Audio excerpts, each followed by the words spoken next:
Welcome back to the channel. I'm Peter Muckery, a Dallas-based gaffer with a 1-ton grip bin. In today's video, I'm breaking down this custom card I built with just a few parts from the hardware store. Let's get into it. So this is a ladder mounted on the side. It's easily detachable in case you have to get in an elevator or you need quick access to it. Just pops right off. So we'll set that off to the side. So this is my grip cart. I have it set up to work for my needs. Your needs may be different. So let's start from the bottom. Let's work our way up. So I have a bunch of clamps here, all different sizes, piled in. And then in the middle, I have my stingers. And this has already been deployed today with some cube taps. And then these are 20-foot stingers. And then here I keep like 50-foot stingers, something that has a little more reach, or some miscellaneous stuff. The next part when it comes to the crates is I have my miscellaneous grip and those things. So I'll go into detail on what I keep in these, but just kind of an overview. I have hardware for frames, hardware for T-bar setups in both of these.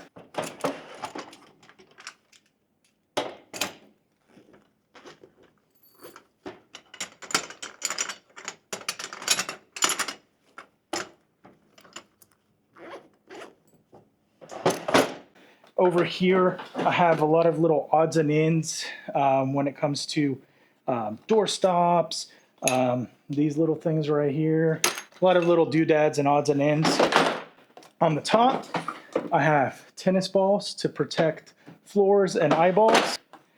This is where I keep a lot of my Mayfair clamps, baby wall-on, nail-on plates, and a few little other doodads.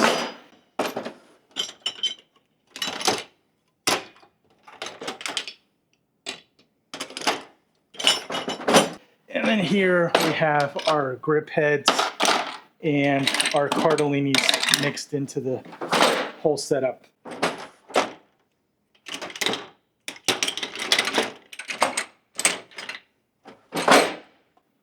I keep a couple of rugs in play, so if I have to cover a stinger, just throw it down and I could cover it up so it's not a trip hazard.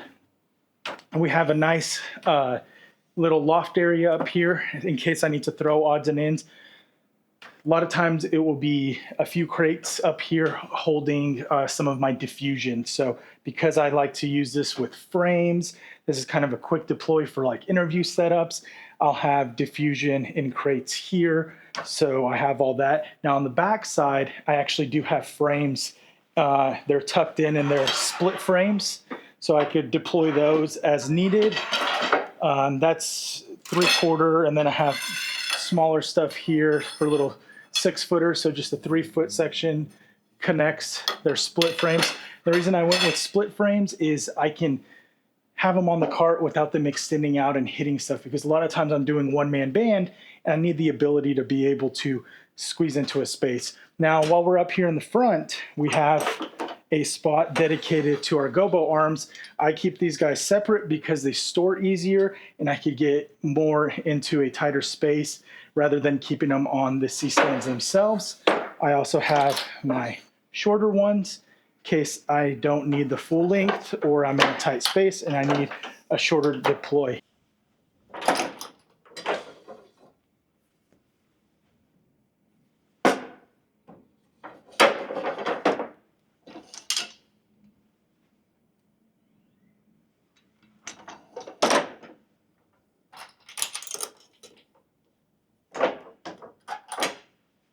Now on the back side here, where the push bar is to control it, we do have another full set of gobo arms.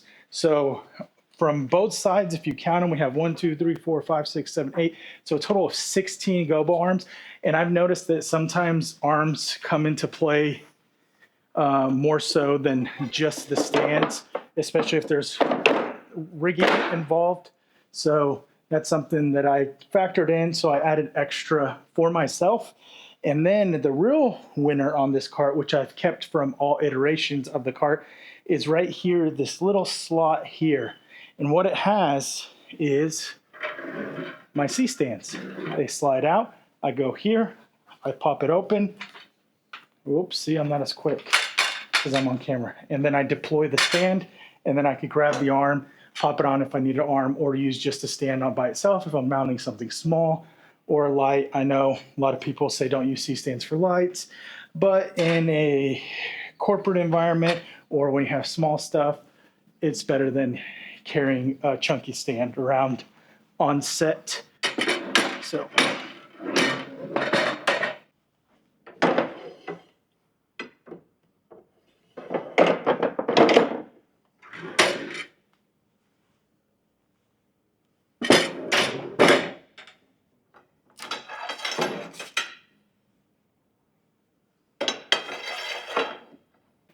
that's pretty much it. It's a simple cart.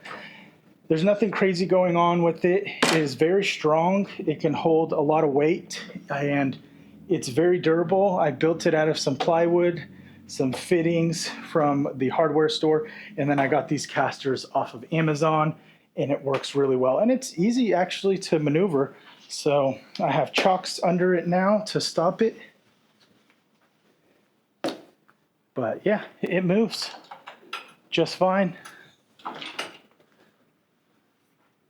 It's a nice cart. And then if I need to add my ladder to it, it's out of the way.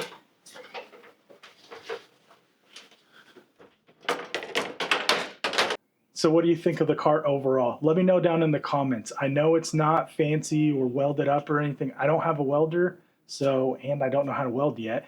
So I decided to go with something I knew I could do. Cut a couple pieces of wood, slap on some fittings, and there you go. We have a cart. This one cost me about, I would say, $800 to build out cost-wise. So it's a pretty big savings compared to like a $3,000 cart.